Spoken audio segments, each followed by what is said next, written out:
Welcome to I See What You Mean, a podcast about how people get on the same page or don't, or perhaps shouldn't. Today my guest is Greg Giddens. Greg is a federal government consulting colleague and a partner at Potomac Ridge Consulting. Greg's had a long career of federal government service. Greg, welcome to the show. Thanks, Lou. It's great to be here. Thank you, sir. I appreciate it. I'm looking forward to our conversation. Why don't you give us a short bio about yourself so listeners know who you are? Sure.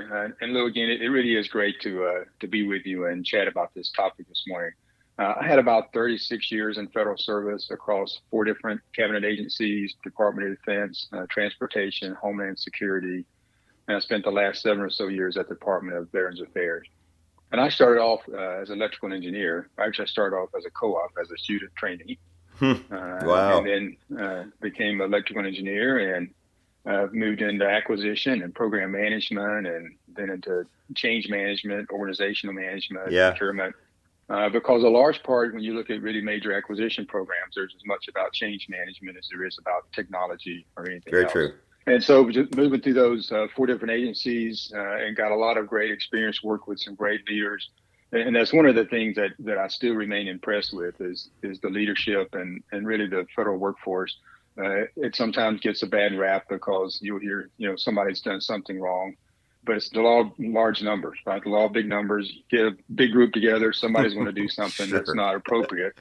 And you'll hear about that, and that'll make the news. But the 90+%, 98, 99% that are working hard trying to do the right thing, that doesn't make the news. But it's just such a great opportunity. And I just applaud those that are still in federal service supporting the mission. I agree with what you're saying, Greg. I had a short government service while I was in graduate school, about 8 years at EPA. And when I left, I was fortunate to consult. I went on my own. I was fortunate to consult back to EPA and other agencies. But people asked me if I missed working at EPA. And my answer was always the same.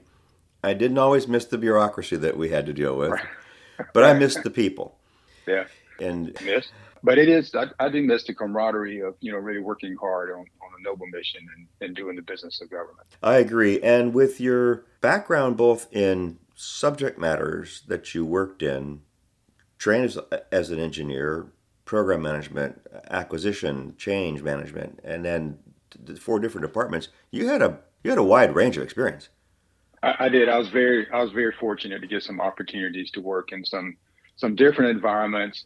On some different mission sets, all noble, but also see a lot of the similarities across the agencies and really across how do you get things done in the government and in the bureaucracy. And you mentioned, you didn't miss the bureaucracy.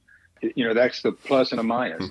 It is. To some degree, it's child's play in a bureaucracy to stop something from happening, right? It's easy for nothing to happen. It's true. But you got to be thoughtful and got to work at it to make things happen in the bureaucracy. Now, that's an excellent point. I want to come back to that. I want to say one thing just on this point we're talking about. I was lucky at EPA.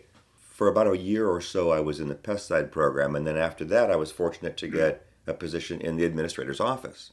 And I was lucky enough to work with a division that worked with state and local governments. And that enabled me to... So I worked with Conference of Mayors, League of Cities, like National Conference State Legislatures, and I was able to go anywhere across the agency, anywhere in the program offices, from the assistant administrators down to a branch that was working on a drinking water regulation, or out to a region, talking to the regional administrators or deputy regional administrators, or anywhere out there to get information about a site issue or a policy issue, to bring it back to the administrator's office for working with these government associations. Greg, I knew more about that organization than people who spent a career in it because I was fortunate. My job enabled me. I was when I needed to. Right. I could go anywhere and talk to anybody. That was a real privilege. Right. Yeah, it really is to be able to get that insight across the enterprise on how it does business. Because a lot of times, you'll stay in one particular function or area. It's easy to kind of sow the straw and look down at that and just really become the expert on that and not understand the larger organization. So, yeah, I'm sure that was a great opportunity. It was. I loved it. And like you said, I was in graduate school at the time. My master's degree was in conflict resolution. So I was able to see the I was able to see the organization operate in different places, in different ways, on different issues, and I was able to think about my studies and what I was observing. It was a great laboratory, and it was I was honored to be able to contribute in the small ways that a environmental specialist contributes, Right. but it was a lot of fun too, as you know, with elected officials like the mayors or city council members, working with the professional associations like the drinking water and wastewater officials or the solid waste officials. We know there's complexity in issues. You come to appreciate the complexity of issues and the perspectives people have on something. But what's nice is you also see common ground. You see possibilities. You see Right. where differences aren't so what they appear or whether they can be narrowed, right? It was a real Right. privileged position to be in to see all of the perspectives on one thing. Yes, and to see those people and being part of that process for them to come together, recognize Yeah, what they have in common, and how can they start to get on the same page, yeah. right? And regardless of politics, and politics is part of our lives, those were also folks who were part of that mission. They were trying to Right. protect the environment. You could protect the environment for lots of reasons, for moral, ethical reasons, philosophical. You could say, hey, you know what? Ship recreational recreational use of the Great Lakes is a multi-billion-dollar industry. Yeah. Yeah.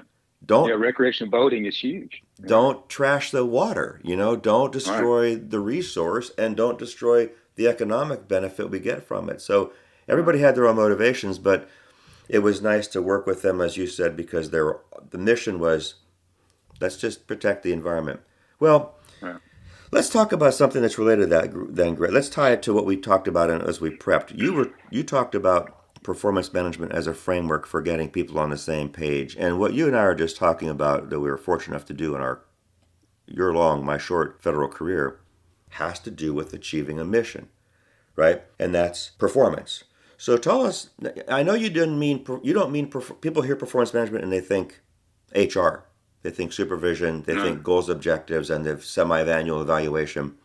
And I know you don't mean that. Talk about what performance management is in the framework as you used it and how you used it to get people on the same page. Sure. And Lou, you're right. When I think about performance management, although I could see how some people would go to the HR aspect, I really think about acquisition and program management and performance management linked to that. If you think about what our federal government does, and I think it's probably true at the state level, but my experience is at the federal level. If you think about what our federal government does, either for its citizens, to its citizens, on Mm-hmm. behalf of its citizens, Mm-hmm. I think anything that does of significance is enabled by private industry. So it becomes important then for you, as you go through this process at the federal level, go through the procurement, acquisition, program management, to really, in the end, understand what performance management means and what performance you're trying to get. And I've seen many times a program get started and they can't get on the same page between the federal office and the private industry partner because they really don't have alignment about what performance means and what's really the objectives and the goals that they're trying to solve. Could I And I pause you? think, Could I pause you there for a yeah, second and just sure. clarify something? You made an interesting connection, which I know what you mean. It's a valid connection, but just elaborate on it a minute, and then we'll go back to what you were saying. You made the connection between government and the private sector. Give a couple examples of that, so listeners go, "Okay, I see what he's talking about."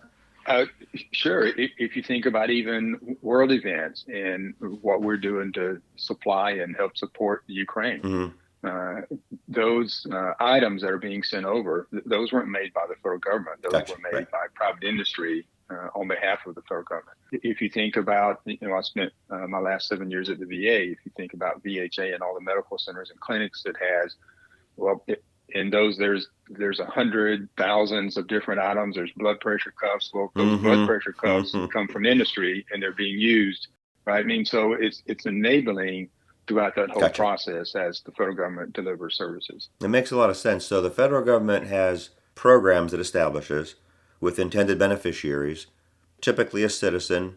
It could be other entities, but let's just say a citizen, and often through acquisition acquires those goods and services from the private sector to create the benefit that is delivered to Right. citizens, right? Okay. So Absolutely. It's creating that, it's enabling that delivery, it's making it more effective, it's making it more efficient, it's improving the experience of citizens as they engage with their government. So talk about this. I want to go back to where you were when I interrupted you. Thank you for the explanation. The relationship between government and a private sector entity in that system you've described is contractual. That's Yes, what the acquisition, a procurement is. So there's terms and conditions of a contract, and right, government writes the contract.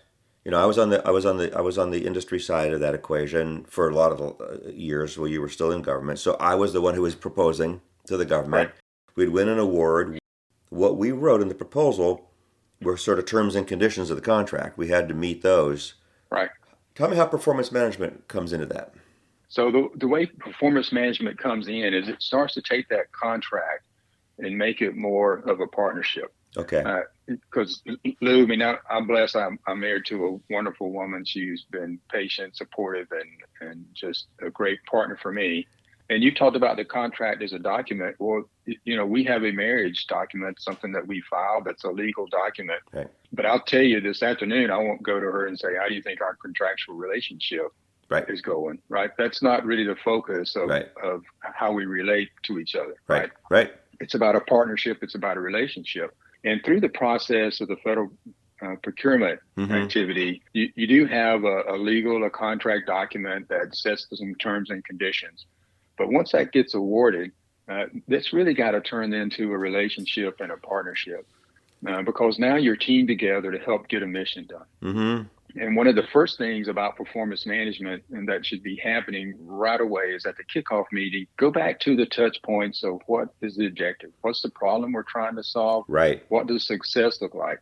And some of the times I've seen this really be effectively done is you get together and you write the end story, right? You fast forward and say, okay, we have a 3-year window, a 3-year contract, or a 5-year. Yep. At the end of this, what are going to be the press release that we put out? What do we want to see if Right. somebody were to come back and say, you know, give kind of the eulogy or give kind of here's what's happened. What do we want that to say? How do we really know what success looks like? And then we work for that. Mm-hmm. And then many times in the federal environment, that becomes important because that may shift a little bit throughout the life of the program, Mm-hmm. Mm-hmm. right?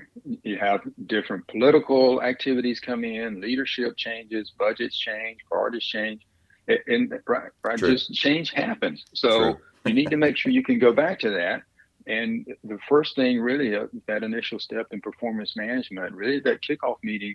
What does success look like? What do we want to make sure that we get accomplished, and then understand what's got to happen to enable that? But because in the end, you want the government leaders and the private industry partner leaders both waking up at 4 o'clock in the morning worrying about the same things.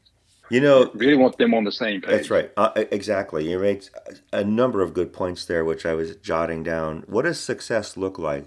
Especially in the IT area, purchases can be complex. I mean, you're buying Yeah, hardware or software, but you're trying to solve things with it that are challenging. right, It might not be easy to articulate. It's probably the government knows what success ought to look like, and they could articulate that. But sometimes when they talk to the private sector, and you've seen this happen because the private sector has delivered similar products or services before and in a lot of places, right, they might have some other things that they could describe as success, other results, other outcomes.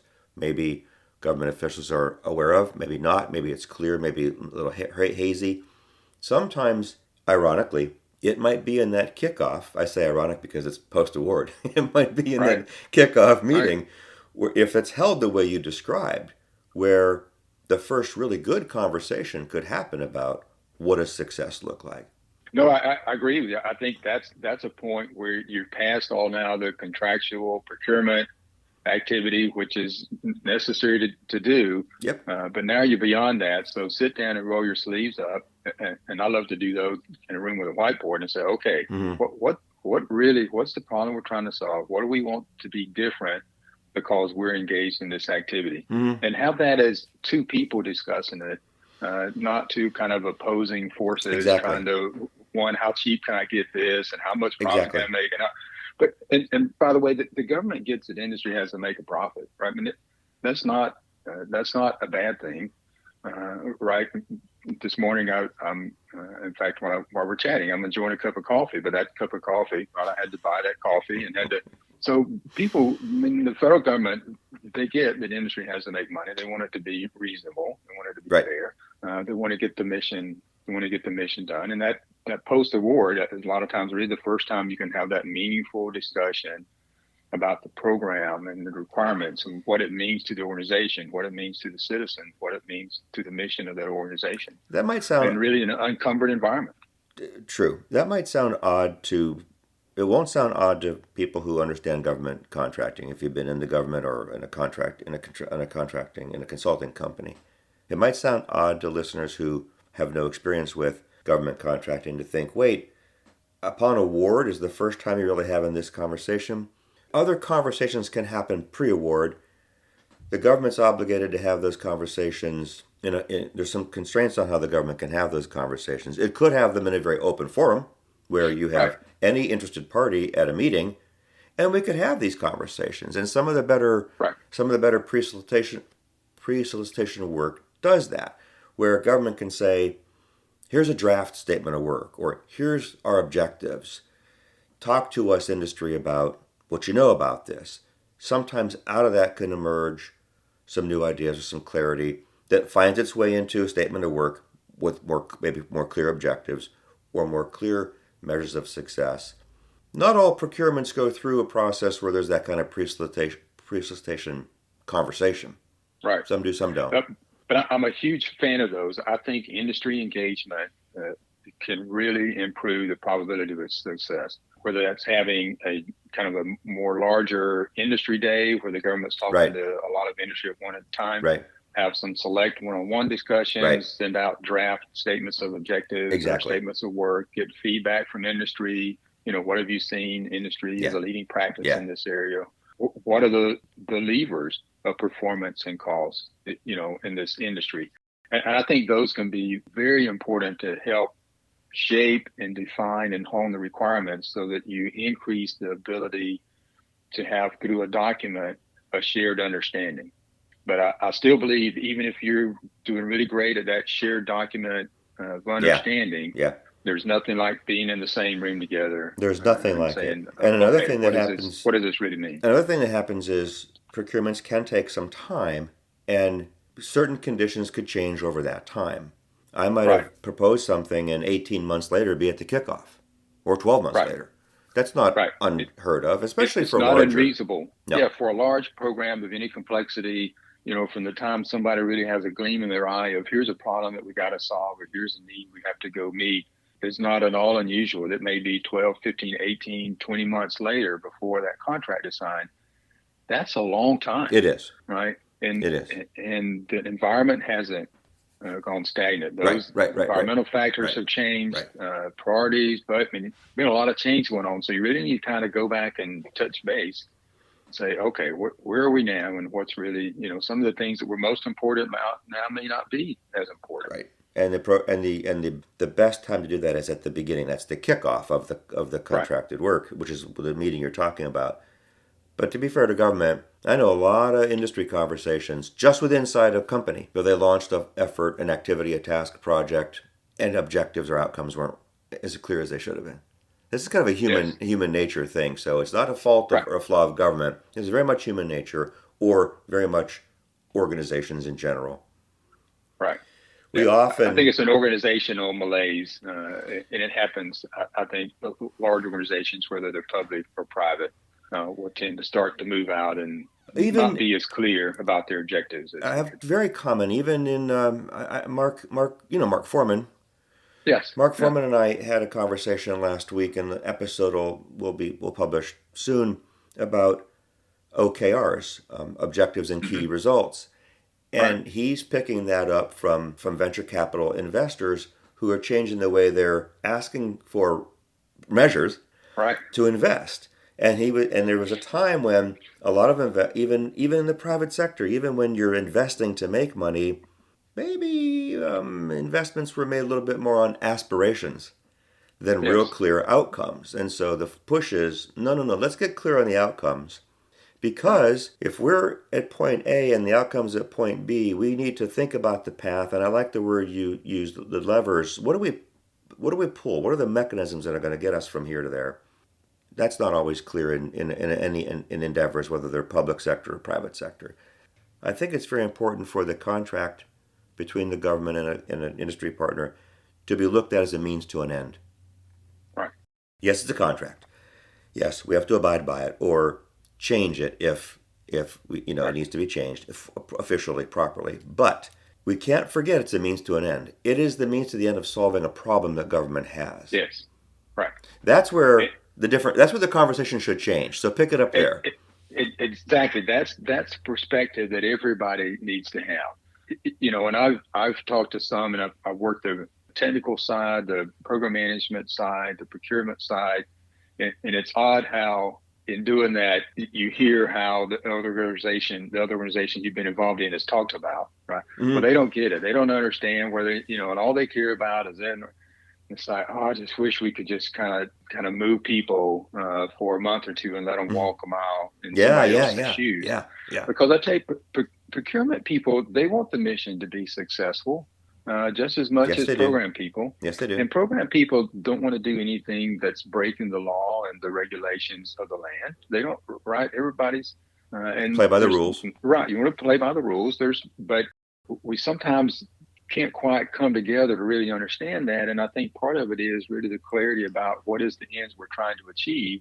And if you're not clear about that, then you tend to focus more on the means than you do on the end. True. And I think a great way to help keep that in perspective is really being clear about what success looks like and what really we're trying to do. I remember early in my career, I was working at Warner Robins at the Air Force Base in an engineering role. And we were having a heck of a time getting some waveguide and so what? A technical waveguide. It's a radar term. It's what propagates the waves through on a radar system. Okay. And so there were a lot of microwave and waveguide parts, and our procurement person just was not really leaning in with us. Mm-hmm. And so I got her and her team to come down to where all the systems were and could see how we were testing. Oh, wow. And I'm telling you, and I wish I'd have done it sooner. Her eyes got big as saucers, and she's like, when I was seeing all this stuff about microwaves, I'm thinking like microwaves I have in my kitchen. I couldn't figure out why this was so important and what was. She said, "I get it." Amazing, right? Wow. And man, she went and she understood right the ends that we were trying to do and what the mission was and how what she was doing impacted that. And I've always tried and not always been successful, but always tried to help make sure that all the supporting functions could see themselves in the role that they have in completing and delivering the mission. We didn't have any trouble with those parts, I'm telling you. After that visit, she was on it. I call the podcast I See What You Mean because it's about that aha moment when you go, oh, I see what, and that epiphany, there's a perspective shift that comes with it where, like you described, it seemed to me in that moment she understood the problem the way you saw it. Right. And she probably thought to herself, well, I can fix this or I can solve some piece of this. Now I know what to do to help. And so she kind of freed up to move forward. Right. It was almost like the light switch. I mean, Right. Well, so I want to keep bringing it back to performance. A contractor will give the government some kind of project schedule. Right. With activities in it, with resources on it, with dates, and all those tasks are intended they're all like little means to an end, right? Every task within a contract is intended to accomplish something. And when you roll it up, it should accomplish some technical or, I think business objective. I want to always be thinking about what's the business objective government's trying to achieve here, and how do the things that I do, or do the things I do, get them there. So they give you a project plan. All those kinds of conversations, I think, ought to come with it. Because then you're starting to talk about performance. Like, what do we do to get an outcome? So you're at the kickoff meeting. Now you kind of align this.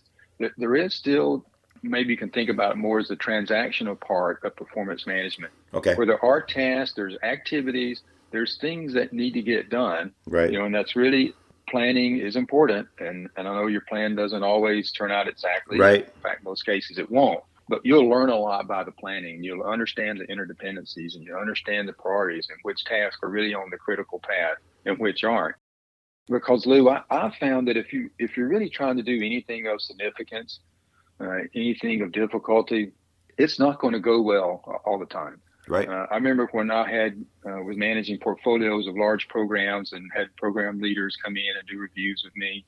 The times I was most nervous is when I would have a program lead of a large complex program come in a couple of times in a row and tell me everything was green.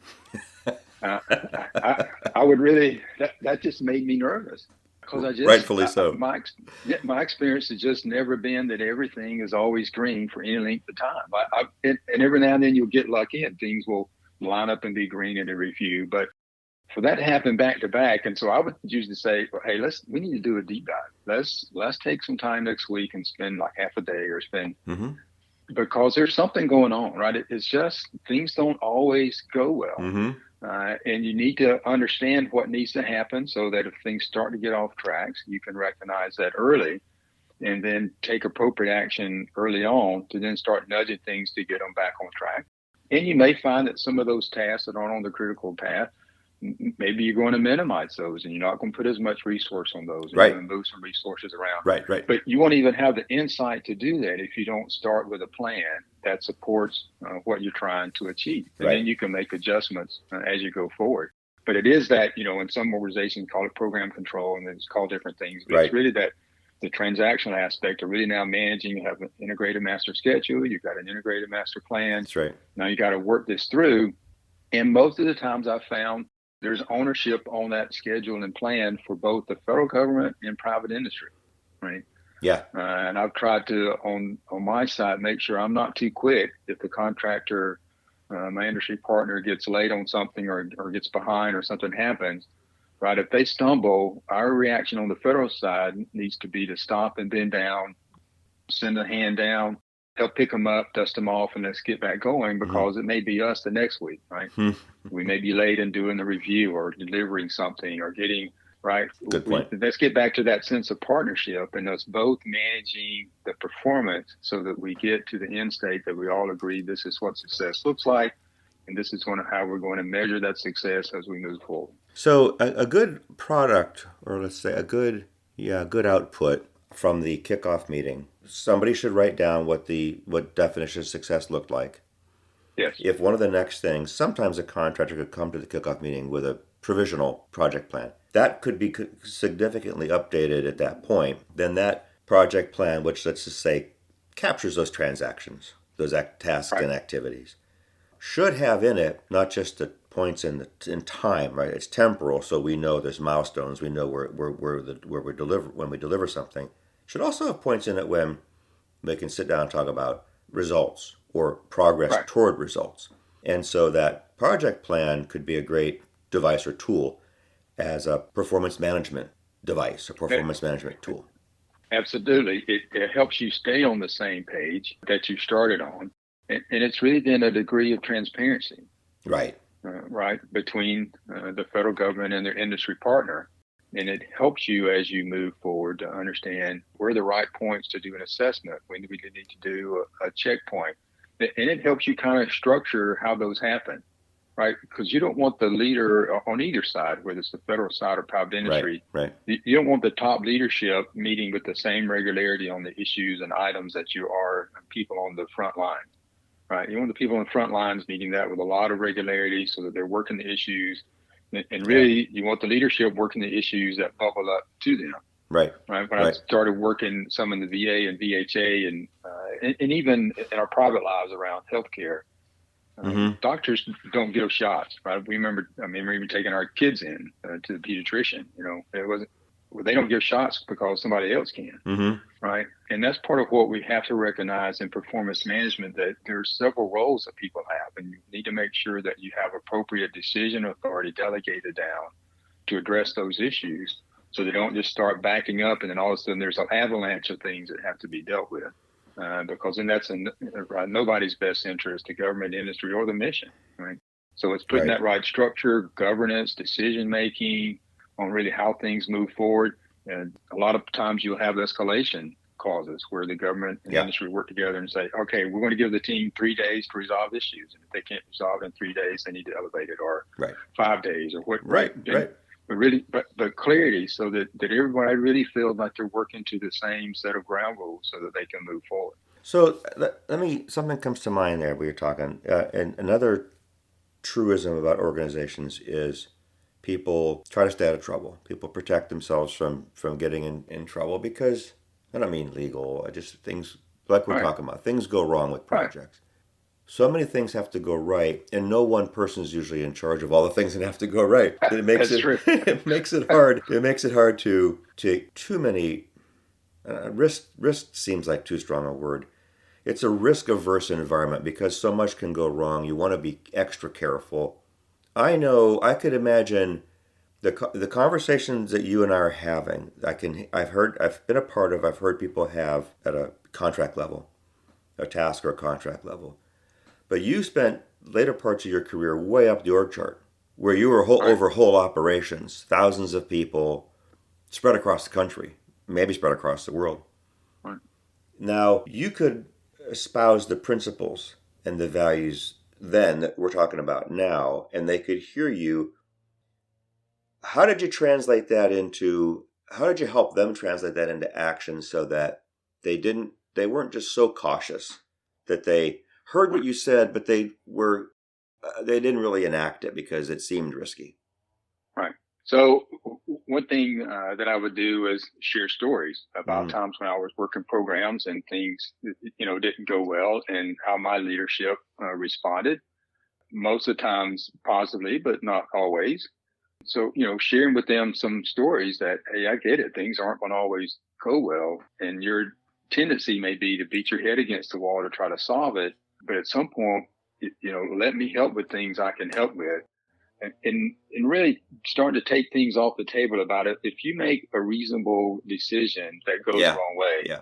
I'm not, Not I going to will come down stand in on you. front of Yeah, you, right, right. right? Right. I'll stand in front of you and I'll catch the spears that anybody wants to throw at you, right? And we just get clear that, hey, if you do anything illegal, malicious, that, All right, that, that's right, a whole different story, right. right? And I'll be at the front of the line to come after you. But if it's you're making a reasoned decision and it turns out wrong, we can fix that. Yeah, And exactly. in fact, there's not many decisions that's made It's not. that you can't go back and retweet. And I would tell them, in fact, probably the worst decision you can make is no decision. Yeah, Right. yep. Because then you really don't have any additional information. If you make a wrong decision and you realize, okay, for these reasons, that was a wrong decision, you now have more knowledge on how to make that next decision. So, and taking some cases, and this becomes a little uncomfortable for people Yeah, when things go wrong and they wind up, working through it and it comes out, turning that into a success story. Right, so that people can see, okay, they're really serious about this. Right, they're really looking and trying to understand this is a complex activity, and there are going to be some bumps along the road, but we got to keep our eye on the prize and make sure we keep the mission in mind. those stories are important because they're personal stories of the bosses, and if boss is Right, telling those stories, it gives people some reason to believe that you'd put your money where your mouth is. That's some psychological. That's some safety. That's some right, comfort. Like, okay, because I really would like to. Sometimes it's real simple, Greg. I really would like to have a different conversation with the contractor, but my boss is telling me that my immediate supervisor is telling me to be careful. right, Again, nothing illegal, immoral, nothing nothing outside the FAR. Just there's that great right, caution. I'd like to have a different conversation. I hear the chief acquisition officer saying it's okay to do that. It helps with people take right. some small steps. I think a lot of what we're talking about is changing the conversation that we have with each other. Yes, Government PMs from the program office can have a better conversation with the procurement folks and vice versa. right, They together can have a better conversation with the contractor. correct. Like you said, the private sector side there to deliver a product or service as a means to the end of solving some problem. Right, There's nothing, no one's going to tell you that you can't if you want to keep it just strictly to the terms and conditions of the right. statement of work. Yeah, But you can miss things if you're that tight and narrow it down, that right, ratchet it down that hard. If you loosen up a little bit and say, look, we're trying to solve a problem for a medical center, a doctor, a nurse, a pharmacy, or a border guard. Right. We're trying to solve a problem for somebody. Right. Because if we solve that problem for them, they're the ones delivering a government benefit Right. to a citizen or to. So let's talk about how that's. I mean, I think what you're saying, performance management, is let's talk about how that's going. Right. You always want to go back to that touchstone. Almost think about it as having a mission moment. Right. Right. How do you help make sure that on all parties, and I've found since I've left the federal government and doing some consulting with companies, the federal government's not the only one that doesn't communicate that well internally either. I've seen private industry suffer some of those same Yes, sir. Yes, sir. perils as well. Yes, sir. Right. But if you can keep everybody kind of reminding back, as you said, we're doing this so that a VHA clinician can better provide care for a veteran, or that somebody working in claims and VBA can more quickly go through the claim so the veteran can get what's deserved for them from a beneficiary perspective. Right. Or it's supporting this law enforcement person that has to go out on our behalf to keep our streets safe. Right. Kind of keep it, not, as you said, and great. The contract is not an end; it's a means to an end. So how do we really kind of keep focused on that end and that really tie everything we do to making sure we accomplish that?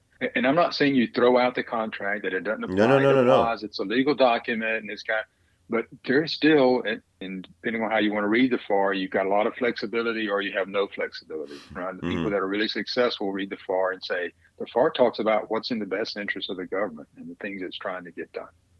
So if you take the contract, you need to make adjustments. There are certainly ways that you can make adjustments to that, but always keep that in mind as being a relative mean to an end, not an end.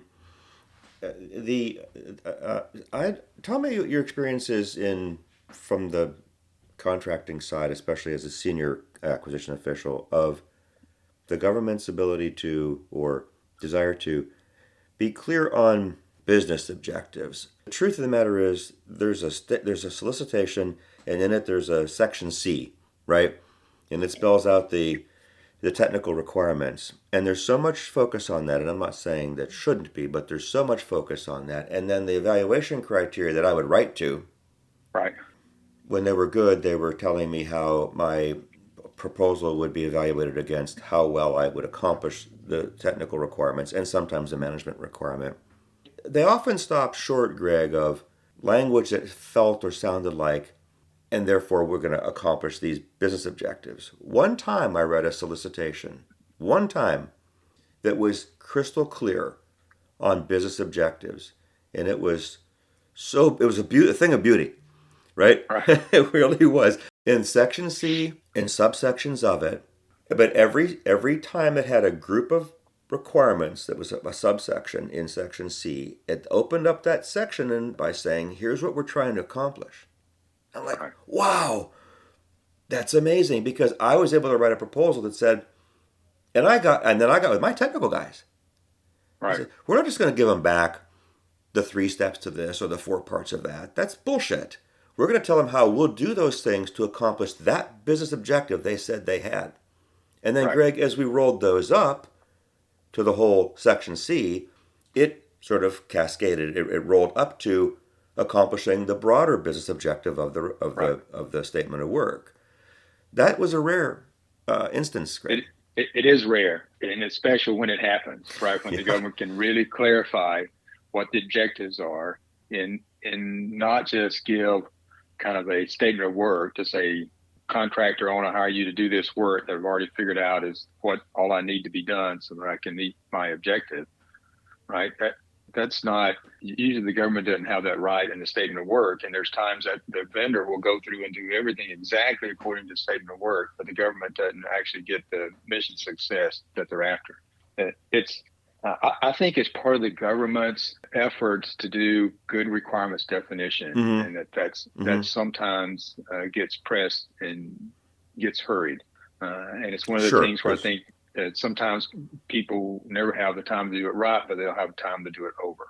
And I think that early time thinking about requirements, not solutions, thinking about requirements and what they're really trying to accomplish and the objectives, and being able to lay that out pays It dividends, does. right? Just like you said, the industry can take that and go, all right, I know what they're trying to achieve.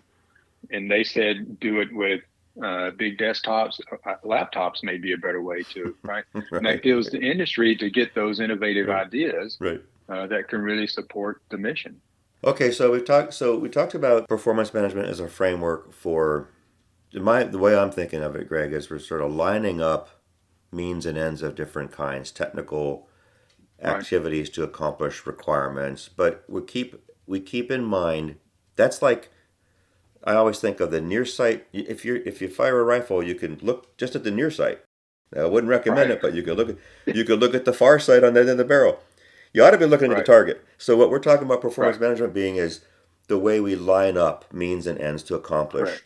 an objective. And it's important to keep in mind we are trying to accomplish public policy objectives, not just a technical requirement. Right. That's a means to the end of something larger. Are we getting Yes. somebody in the country, a federal official, a state or local government official, tribal, Right. what they need to do the job that they're trying to do because they actually where the rubber meets the road and they're delivering the benefit to somebody. And so performance management is a framework for having, really, Greg, I keep thinking in my mind, it's a framework for having those conversations. Yes. It is. It's a framework, and hopefully it can become a common framework, right? So that you're bringing all the sides together to have that discussion and have that perspective, and then have a way forward so that you can go and actually accomplish that and manage it through the effort. So you're right. It's really kind of laying that out, looking through both sides as you keep your eye on the target, both the near and the far, but Yeah. focusing on the target. So we talked about ways that statements of work could be written that facilitate business conversations. We talked about the kickoff meeting. We talked about a project plan. We implied there would be checkpoints in a conversation between the parties about progress. Things are always in progress, so we got to know how they're going. But we also want to be asking ourselves, are we getting closer to the target? We could be Yes. doing a lot of activity and be, wandering off in a different direction. Are we getting closer to the Right. target? And if not, or then we got to slow down a minute and get together and say, let's talk about this before we keep. All right. So there's those checkpoints. Right. Would you have done them as a PM on some regular basis, or as a contracting officer? What's your view of how those checkpoints would be done? I really looked at doing that quarterly on most cases. I did have some projects that were in my mind, and I was clearly told that they were critical and that had a short run round. So if you got something that you got to get done in 12 months, you can't look at it every three Four months. times, right, You right, won't, right. right? You got to do something more than Monthly, that. yeah, right, Right. So you got to really kind of dig into it monthly. So part of it depends on how long you have right, to get to the end state. right, But you don't want to do it so often that you don't see any opportunity to influence or see change happen. right, Then people will just start to yawn whenever they think about it. They right. know it's not an effective use of the time. So it is kind of that finding that right balance. And I found some of the companies that can be most successful that use that touch point and even link it into the CPARs, right? Because at the end of this Yeah, say process, more about that. there'll be a government official that at the end of this is going to rate the company based with the contract performance reporting system, and that's going to be a scorecard for that company on how they've done, and that could be typically used in future source selection decisions. How Right. did this company do? What was their And so I've seen companies use that as a way to, through the process, kind of do their own self-assessment and say, here's where I think I am on meeting your objectives. Here's where I think I am on meeting the items on the way to that, and kind of drive that framework of discussion to make sure that they're managing performance throughout using CPARs. And CPARs doesn't just become kind of an end of class test that you fail Mm. or not. But if you fail, you don't have any chance to recover, right? It's like in one Hmm. of our daughters is a school teacher, third grade teacher. They don't wait till the end of third grade and then test the students to see if you're ready to go to the fourth grade. That wouldn't be That's very not smart, productive. right? They do assessments throughout to understand where they are. And I think the companies that really are successful in delivering do their assessments throughout internally and then start to share that with the government and a framework that the government can receive and understand about where things are. And if the industry has a different view of something, that gives the Right. government opportunity to say, wow, you're thinking this is on track. We're hearing there's issues bubbling up from this. We need to get together and right. Again, it's another then way to say, I see what you mean. Here's, Right, you had this view, I had right. this one. Let's come together and kind of reconcile that.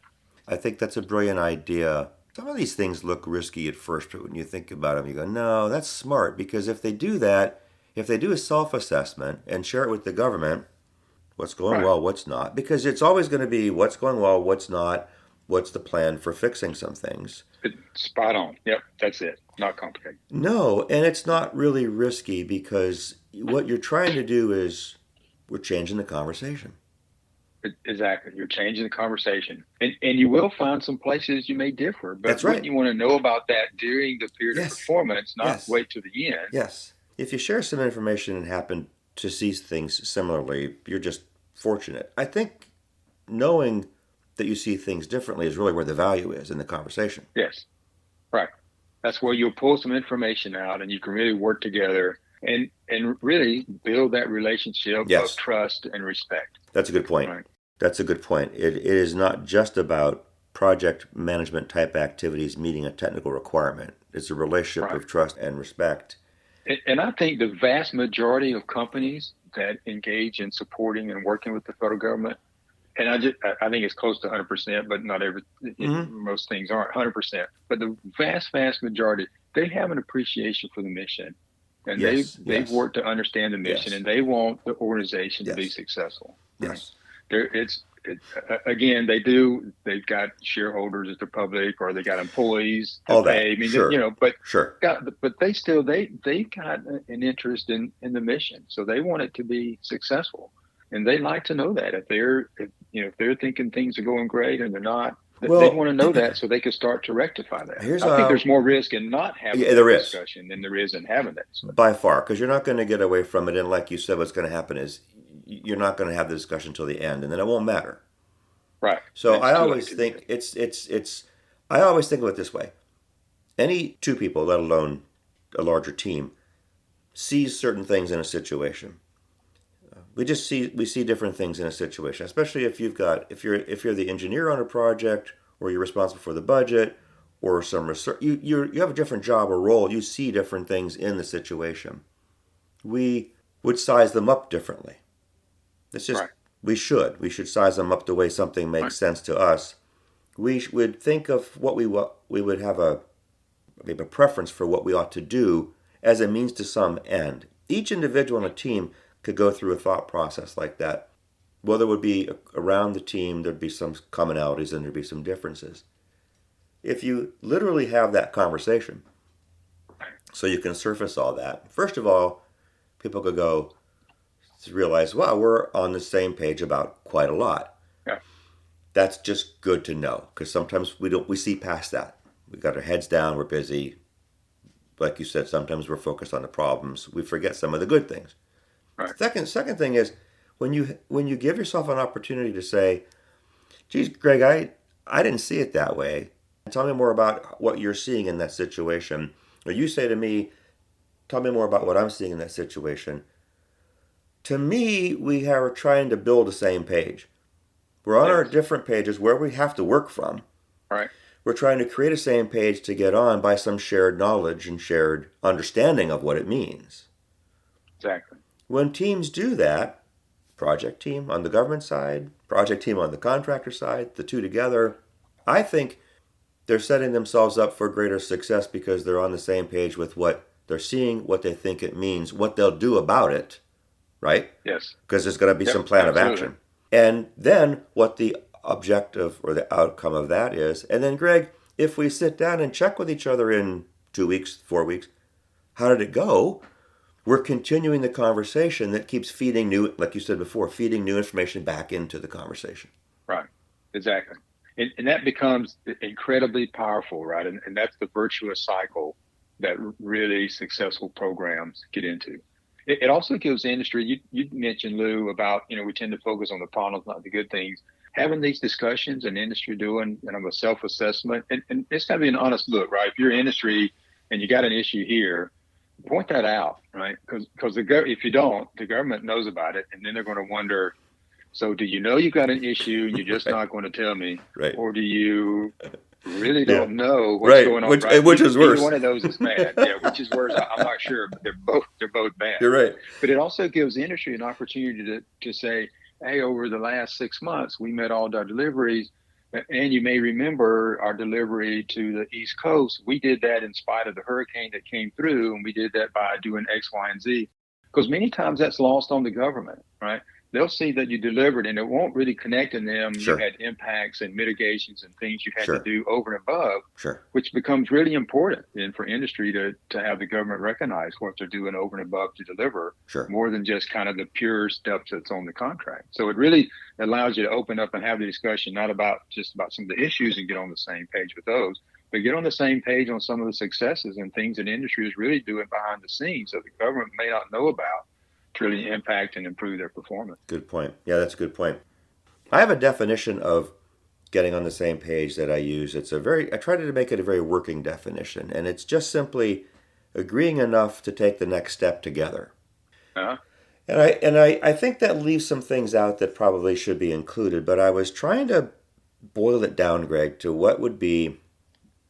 I didn't want getting on the same page to be too global because we're not always on this. It doesn't mean unanimity. It doesn't mean everything's perfect. It doesn't. It's Right. that's sort of foolish. So what would it mean in a real operational way? You and I could be having a discussion about something that's not going well.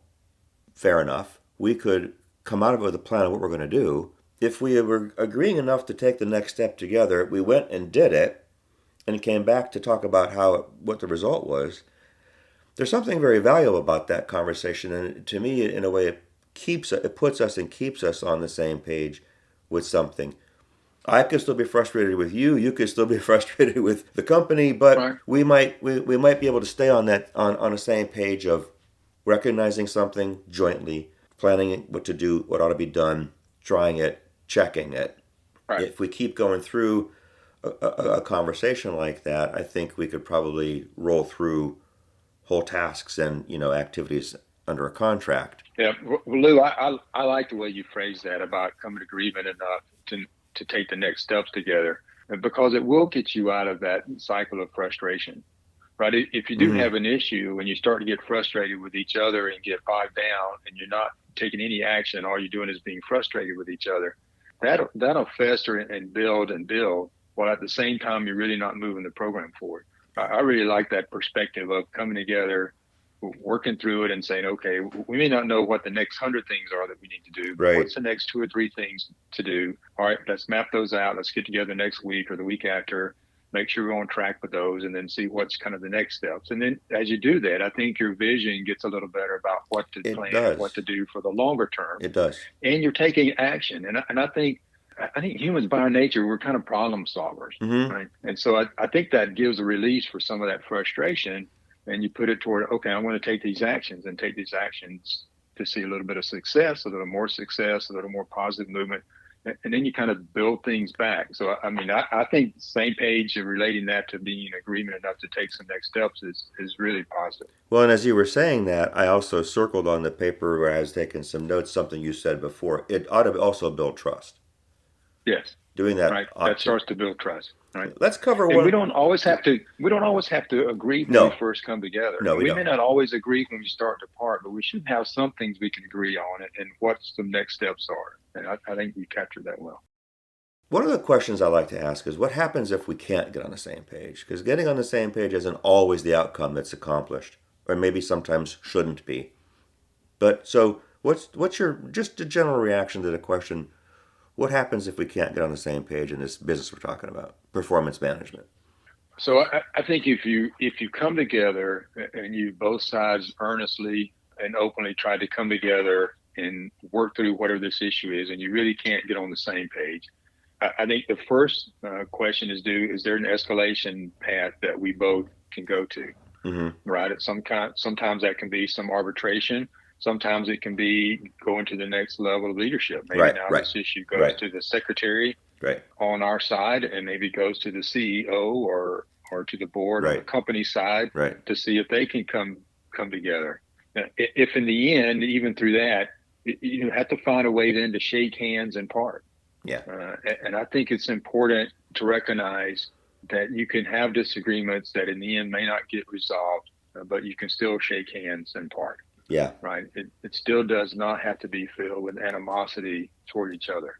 If that's the case, there's probably been some underlying issues happening all the way through. But good people can, in the end, really not find a way forward. And there's remedies Sure. for that through the contractors' claims, and there's things. Et cetera. But And I know sometimes from the federal side, we're like, well, I don't know why they submit a claim, but that's part of the process if we get to really a stalemate, because you can't just leave that stalemate open, because it's not going to get well by itself. It's just going to continue to fester, and it'll get more infected, and it'll spill over into other areas. Well, I like what you said. It's to me, if you can't, you got to look for an escalation. Is there an additional layer of escalation? And if not, then you have to figure out how you can shake hands and walk away. I like what you said there. I agree with that as a possible outcome, and I think it's important to do it. I think it's important to do it the way you described, because remember, we're talking about a mission. We're talking about performance as a means to the end of accomplishing a mission. We're talking about relationships that are a part of that. Yes, you put people on things, you put equipment on things, you put there's processes, you meet technical requirements. I don't know, Greg. To me, that's like flour and the sugar and the eggs. Right. Those are the ingredients. You're trying to accomplish something that's better accomplished together when it can't be for whatever reason. It's better to end it amicably for everybody, because chances are you're gonna work with other federal agencies, other programs. You might propose something again, bid something again to the one where you had this departure. Someone on the government side could run across the same contracting company as a sub or a prime on something else, or leave government and want to go to work in the industry. It's just better to try to protect the relationship. If the relationship couldn't get to what was hoped for, I think it's always best to try to protect the relationship on the way out. Absolutely. Preserve it. Absolutely. Well, Greg, thanks for your time today. This has been a great conversation, and I enjoyed it and learn a lot, like I always do when you and I talk. Well, me as well. I really enjoyed it, and I do always walk away with some new ideas when we chat. Thank you, sir. Appreciate it. All right, Lou, it's a pleasure. Have a good day. Bye-bye. You too. Bye. And that's how we see it, my friends. I want to thank Greg for recording today's episode. You can find it at iseewhatyoumean.castos.com, plus all the usual places. Send questions and suggestions through the app. Subscribe and give me a 5-star rating unless you can't, in which case, let me know why. And join me next week when we take another look at how to get on the same page and stay there, unless we shouldn't.